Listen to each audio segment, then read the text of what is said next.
నమస్తే నేను మీ Gopi welcome back to our channel. ఈరోజు మనతో వచ్చరికి సీనియర్ జర్నలిస్ట్ ఎమ్మంది రామారావు గారు ఉన్నారు. సార్ నమస్తే. సార్ నమస్తే బాబు. సార్ రేపు పొద్దున కల్కి సినిమా అయితే రిలీజ్ అవ్వబోతుంది. సినిమా అసలు ఎలా ఉండబోతుంది అంటున్నారు? డిఫరెంట్ గా సినిమా ఉండబోతుంది. ప్రభాస్ తాలూకు అభిమానులకు పండగ వాతావరణం కల్పిస్తుంది. ఎందుకంటే ప్రభాస్ కి ఆ సాహో సినిమా తర్వాత హిట్లు లేవు. ఆదిపురుషు గాని రాధేశ్యామ్ గాని ఇవన్నీ మొన్న దాని పేరు సలారా అవన్నీ కూడా డిసప్పాయింట్ చేశాయన్నమాట. సలార్ బాగానే ఉంది కదా? లేదు, పెద్ద మార్కెట్ లో లేదు. ఇప్పుడు ఎలా ఉంటాయంటే, ఇప్పుడు బాహుబలి లాస్ లో ఉందంటే మీరు నమ్ముతారా? ఆ ప్రొడ్యూసర్ లాస్ లో ఉందంటాడు. అర్థమైందా? ఈ కలెక్షన్స్ ఎలా ఉంటాయంటే, చిన్న చిన్న సినిమాలు అనుకున్న సినిమాలు అంటే ఎక్స్పెక్టేషన్ కి అతీతమైన సినిమాలు బాగుంటాయండి. సాహో సినిమా ఎవరు ఎక్స్పెక్ట్ చేయలేదు, పోతుంది అనుకున్నాను. ఒక 400 కోట్లు బిజినెస్ చేసింది ఎక్కడ? ఒక ఉత్తర భారతంలోనే. అర్థమైందా? అందువల్ల ఈ కల్కి సినిమాలో నాగశ్విన్ చేసిన అంటే గొప్ప ఆలోచన ఏంటంటే, ముగ్గురికి 3 ప్రపంచాలు సృష్టించడం. అమితాబ్ బచ్చన్కి, కమల్ హాసన్కి, కల్కి మన ప్రభాస్కి అయిపోయింది కదా అంతే. అక్కడ ముందు ఎక్కడ వరల్డ్ పాన్ ఇండియా స్టార్స్ లాంటి వాళ్ళు కదా. అమితాబ్ బచ్చన్, కమల్ హాసన్ రెండు చాలా బాగుంటాయి. ఈయనకున్న బాడీ లాంగ్వేజ్ బట్టి ఈయన కూడా బాగా చేస్తాడు. టెక్నికల్ వాల్యూస్ ఉంటాయి, విజువల్ వాల్యూస్ ఉంటాయి. అంటే ప్రభాస్ 10 పైసలు చేస్తే రూపాయి ఆనందిస్తారు వాళ్ళ ఫ్యాన్స్. అర్థమైందా? అది 10 రూపాయలు చేస్తే 100 రూపాయలు ఆనందిస్తారు ఫ్యాన్స్.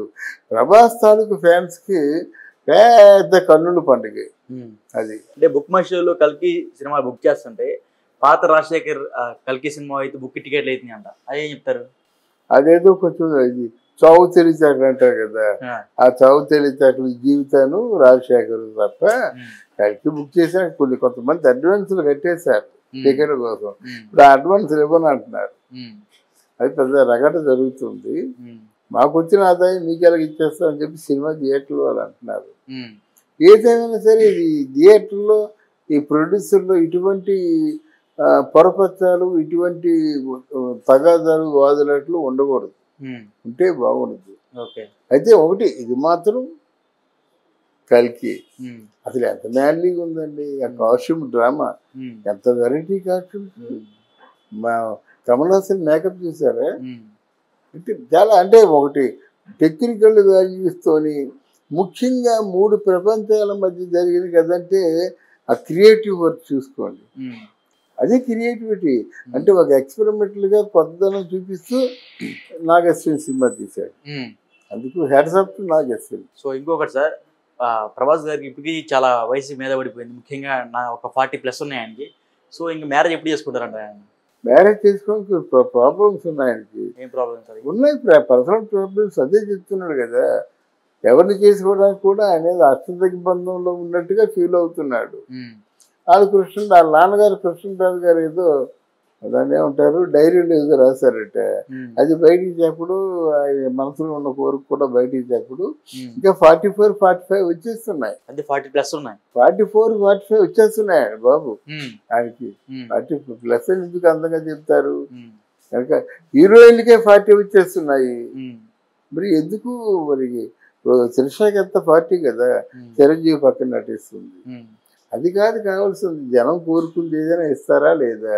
ఈ ఆడవాళ్ళకి బాగా చమక్కులు తెలుసు. ఆడవాళ్ళు తెర మీద రాణించేస్తారు.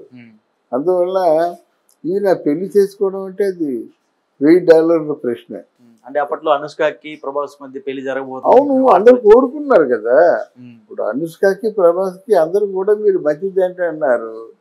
ముఖ్యంగా నాన్న కృష్ణరాజు గారు చనిపోయిన సమయంలో అనుష్క పోషించిన పాత్ర చాలా గొప్పది.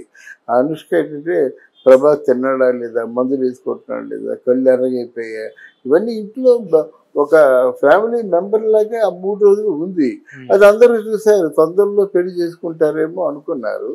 మరి ఎందుకు వచ్చిందో, ఏం ఆఫ్ చేసిందో, ఏ శక్తి ఆఫ్ చేసిందో తెలియదు. కానీ అందరి దృష్టి మీ ఇద్దరైతే భార్యాభర్తలుగా బాగుంటారు అనుకుంటారు.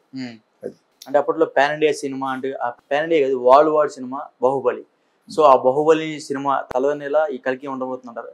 లేదు, అక్కడ నేను అదే బాహుబలికి దీనికి ఉన్న తేడా ఏంటంటే రాజమౌళిలో విజువల్ వండర్స్ ఎన్ని ఉంటాయో అంతే మెలో డ్రామా ఉంటుంది. ఎంత మెలో డ్రామా ఉంటుందో అంతే యాక్షన్ పార్ట్ కూడా ఉంటుందన్నమాట. ఆ విజువల్ వండర్ అంటే అది మనం అసాధ్యం కానీ అలా చేయడాన్ని మనం హర్షిస్తాం. మెలో డ్రామా ఒక్కసారి మనకి ఆ గుండెల్లో ఏదో బరువు ఎక్కినట్టుగా ఆ శివలింగాన్ని ఎత్తుకొని రావడం కానీ కొన్ని ఉన్నాయి కదా, అవన్నీ కూడా చాలా హెవీ సీన్స్ అన్నమాట. మెలో డ్రామా బాగా పండిస్తాడు, యాక్షన్ డ్రామా కూడా అంతగానే పండిస్తాడు అన్నమాట. అంటే ఒకసారి కొడితే చచ్చిపోతాడని మనకి నమ్మకం కలుగుతుంది, ఆ పని చేయిస్తాడు. మిగతా వాళ్ళందరూ టపా టపా టప్ప 3 సార్లు కొడితే 4వసారి చేస్తాడు. ఈ ప్రభాస్ అలా కాదు, నెత్తి మీద కొడితే పడిపోతాడు అంతే, అందులో ఇసులో దూరిపోతాడు.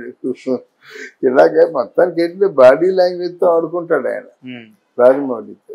ఈ నాగ్ అశ్విన్కి అంత టెక్నిక్ తెలియదు. స్టోరీని బాగా తీయడానికి ప్రయత్నం చేస్తాడు. అందులో కథలో ఎక్స్పెరిమెంట్లు కదా, ప్రేక్షకులు రిసీవ్ చేసుకుంటే ఎంతకంటే మంచి కథ లేదు. ఒకవేళ రిసీవ్ చేసుకోకపోతే మనం చెప్పలేము. అదే రాజమౌళి అయితే ఏవి చెప్పినా ఒప్పించేస్తాడు. త్రిపుర ఏమి చెప్పండి, ఎక్కడో పిల్ల పాట పాడుకుంటుంది, ఎవడో ఫారినర్ విన్నాడు, ఆమెను తీసుకెళ్ళిపోయాడు. ఆమె గంటేమో ఎవరు తారకి వెళ్ళాడు, అక్కడ ఒక ఇండియన్ ఉన్నాడు, వాడు స్వాతంత్ర సమయ యోధులైన కొన్ని కారణాల చేత ఇలాగా బ్రిటిష్ వాళ్ళతో కలిసిపోవస్తుంది. ఆయనకు ఫ్లాష్ బ్యాక్, వాళ్ళ తండ్రి చెప్పిన మాటలు మొత్తం ఆ వెపన్స్ అన్ని తీసుకొని రమ్మని చెప్తారు. లాస్ట్గా ఇద్దరు మంచి ఫ్రెండ్స్ అయిపోతారు. అయిపోయిన తర్వాత వాళ్ళందరినీ తుదముట్టించి ఆ బ్రిటిష్ వాళ్ళని నేలమట్టం చేసేసి ఇండియాకి తిరిగి వచ్చి వాళ్ళ పేరుని వాళ్ళకి అప్పచెప్పేస్తారు. ఇంతే. అదేదో కొంచెం ఇది చావు తెలివితేటలు అంటారు కదా, ఆ చావు తెలివితేటలు జీవితాను రాజశేఖర్ తప్ప కలిసి బుక్ చేసిన కొంతమంది అడ్వాన్సులు కట్టేశారు టికెట్ కోసం. ఇప్పుడు ఆ అడ్వాన్సులు ఇవ్వని అంటున్నారు. అది పెద్ద రగట జరుగుతుంది. మాకు వచ్చిన ఆదాయం మీకు ఎలాగ ఇచ్చేస్తామని చెప్పి సినిమా థియేటర్లో వాళ్ళు అంటున్నారు. ఏదైనా సరే ఇది థియేటర్లో ఈ ప్రొడ్యూసర్లో ఇటువంటి పొరపచ్చాలు, ఇటువంటి తగాదాలు, వాదులాట్లు ఉండకూడదు. ఉంటే బాగుండదు. అయితే ఒకటి ఇది మాత్రం కల్కి అసలు ఎంత మ్యాన్లీగా ఉందండి. ఆ కాస్ట్యూమ్ డ్రామా ఎంత వెరైటీ కాస్ట్యూమ్.